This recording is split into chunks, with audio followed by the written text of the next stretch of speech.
Hello friends, कैसे हैं आप लोग। My self advocate Manibhushan Kumar. आज हम एक इम्पॉर्टेंट टॉपिक के ऊपर बात करने वाले हैं। इम्पॉर्टेंट टॉपिक क्या है? इम्पॉर्टेंट टॉपिक ये है कि अगर आपने किसी व्यक्ति को कोई कैश में पैसा दिया है तो क्या उसकी रिकवरी हो सकती है? अगर आप किसी व्यक्ति को कैश में पैसा देते हैं तो उसका क्या प्रूफ है कि आपने दिया है? आपका आत्मा ही सिर्फ गवाही देगा कि हाँ मैंने दिया है, और इसको कोर्ट में प्रूव करना बहुत मुश्किल है। इसीलिए मेरी सलाह तो यही है कि आप जब भी किसी व्यक्ति को पैसे दें उसके अकाउंट में दें और एक एग्रीमेंट ज़रूर बनवा लें। एग्रीमेंट इसलिए बनाने के लिए बोल रहा हूँ क्योंकि जैसे आप उसके अकाउंट में पैसे दीजिएगा तो उस बात का उल्लेख आप अपने उस लोन एग्रीमेंट में ज़रूर करें। लोन एग्रीमेंट में आपका साइन होना चाहिए और जो व्यक्ति आपसे पैसे ले रहा है उसका साइन होना चाहिए, प्लस 2 गवाह का साइन होना बहुत ज़रूरी है।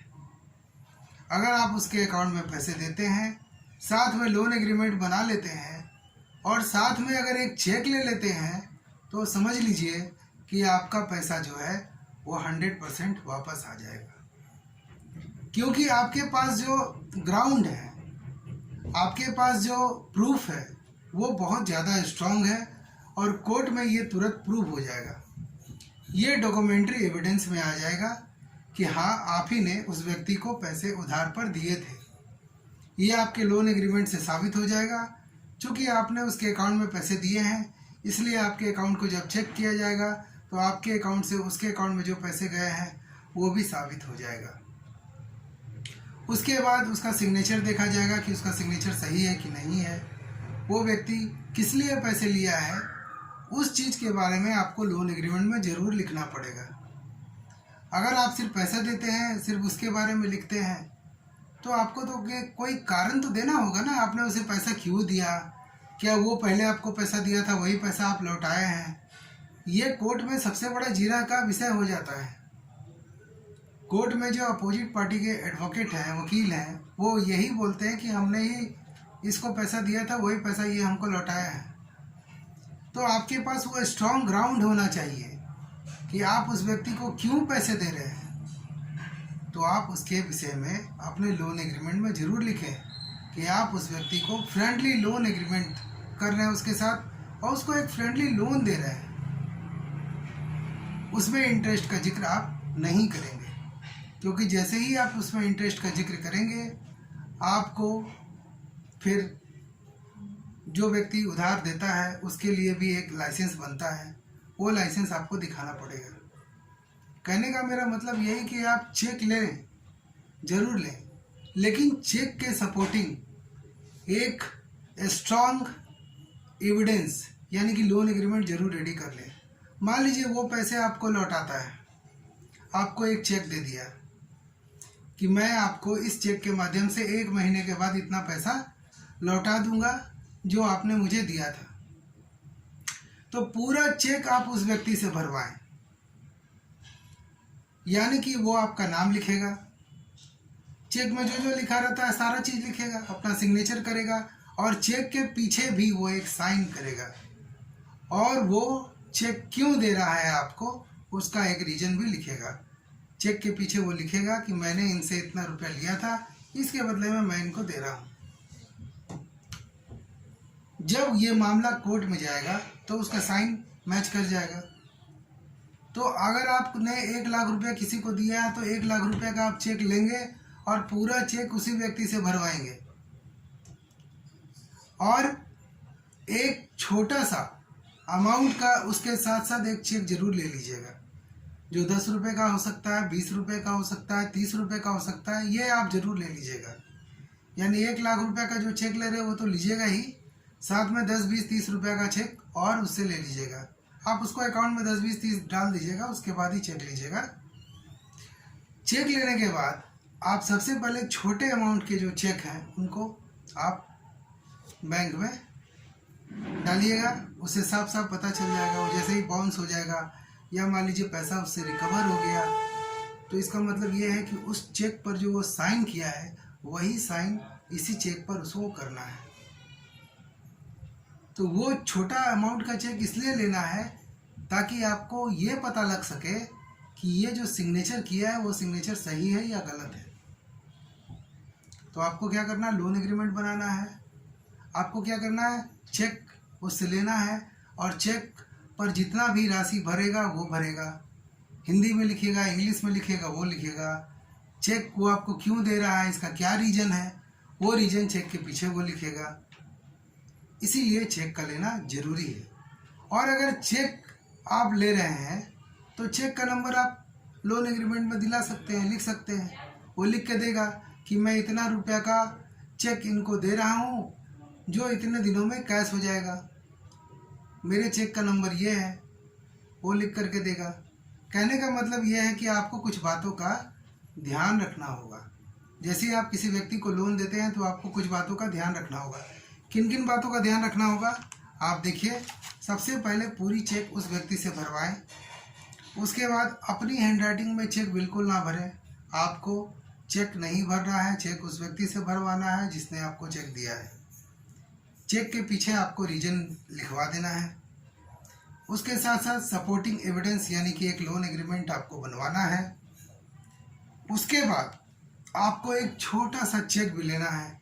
सिग्नेचर मिसमैच हो रहा है कि नहीं हो रहा है, इसके लिए आपको लीगल लायबिलिटी प्रूफ होना चाहिए। लीगल लायबिलिटी प्रूफ होने का मतलब क्या है, आप किस लिए उसको पैसे दे रहे हैं, आप किस लिए उसको पैसे दे रहे हैं। इसका मतलब ये हुआ कि आपसे वो फ्रेंडली लोन एग्रीमेंट करवाया था, आपने उसे फ्रेंडली लोन दिया था, इसीलिए वो आपको पैसे दे रहा है। तो ये लीगल लायबिलिटी प्रूफ होना चाहिए कि लायबिलिटी उस पर कैसे बन रहा है। उस पर लायबिलिटी ऐसे बन रहा है कि आपने उसे एक फ्रेंडली लोन दिया था या आपने उसको कुछ सामान बेचा था, उसके बदले में वो आपको पैसे दे रहा है, चेक दे रहा है। तो ये लायबिलिटी यानी लीगल लायबिलिटी होना चाहिए। अधिकतर लोग कोर्ट में ये आधार ले लेते हैं कि इस व्यक्ति के पास मेरा पैसा बाकी था इसलिए ये हमको पैसा दे रहा है। अगर आपके पास कोई लीगल लायबिलिटी प्रूफ नहीं हो रहा तो ये वाला चीज़ काम कर जाएगा, आप हक केस हार जाएंगे। इसीलिए ये ज़रूरी है कि लीगल लायबिलिटी प्रूव हो जाए। उसके बाद जो इम्पोर्टेंट पॉइंट ये है कि चेक में आप डेट ज़रूर देखें। चेक देखिए 3 महीने का होता है, तो ऐसा ना हो कि वो व्यक्ति बोले आज देंगे, कल देंगे, परसों देंगे, करते करते 3 महीना आपका ले लिया और चेक का जो डेट है वो फेल हो गया। तब आप क्या करेंगे, आपके लिए तो मुसीबत हो जाएगा, क्योंकि चेक का डेट जैसे ही फेल होगा वो बाउंस होगा नहीं। बाउंस होगा नहीं तो आप उसको लीगल नोटिस नहीं भेज सकते हैं। आप जब उसको लीगल नोटिस नहीं भेज सकते हैं तो आप चेक बाउंस का केस उसके ऊपर नहीं कर सकते हैं।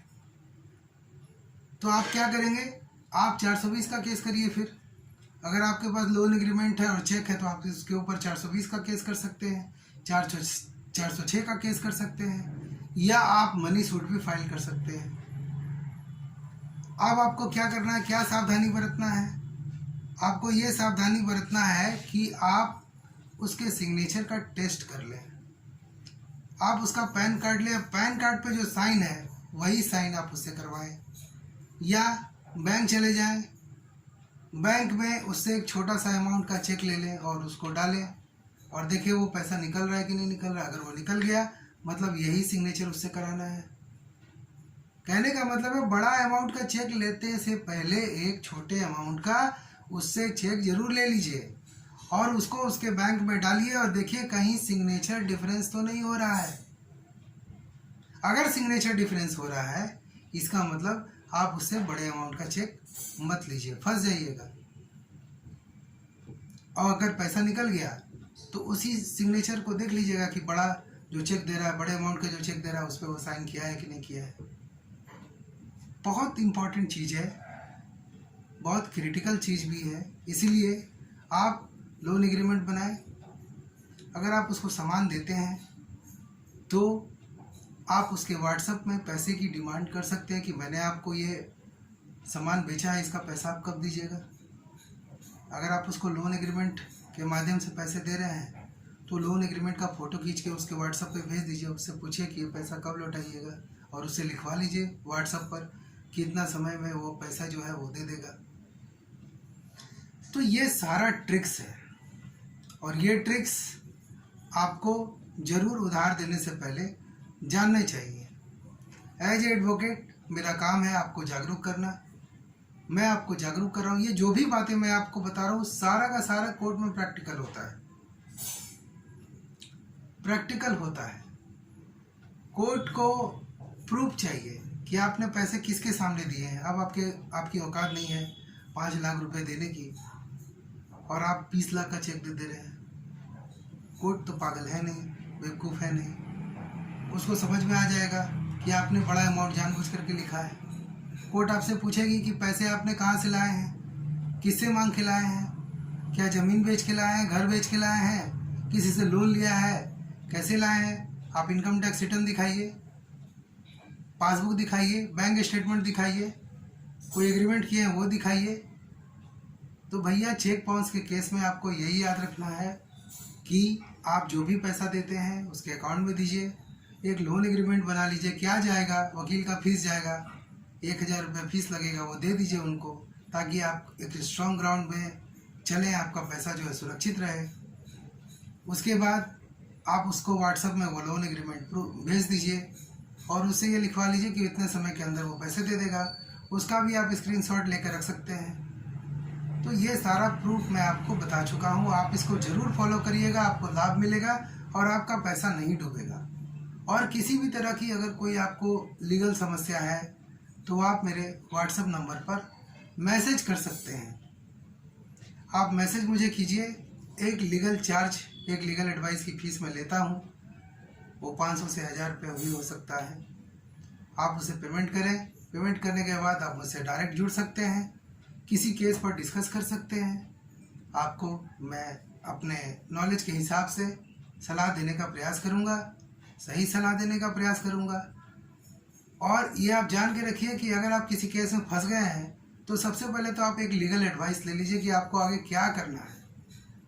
वो लीगल एडवाइस आपको बहुत काम आएगा। आप सच्चाई को जानें और ये समझें कि ये होने वाला है तो आप उसके ऊपर से प्रिपेयर हो सकते हैं। अगर आपको पता है कि मेरे साथ ये होने वाला है तो आप तैयारी कर सकते हैं। तो लीगल एडवाइस लेना बहुत ज़रूरी है। अपने आप से आप वकील मत बनिए। वकील लोग कोर्ट में जाते हैं, वहाँ की समस्याओं को देखते हैं, सीखते हैं और तब जाकर के आपको वो लीगल एडवाइस देते हैं। तो अगर आप किसी भी तरह की लीगल एडवाइस लेना चाहते हैं मेरे व्हाट्सएप नंबर पे संपर्क करें। एक लीगल फीस है वो पेमेंट करें, उसके बाद आप हमसे एडवाइस ले सकते हैं। तो आज के लिए इतना ही। अगर आपको मेरा चैनल अच्छा लग रहा है प्लीज़ इसे सब्सक्राइब करें, लोगों के साथ शेयर करें ताकि लोग अवेयर हो सकें। Thank you. जय हिंद, जय भारत।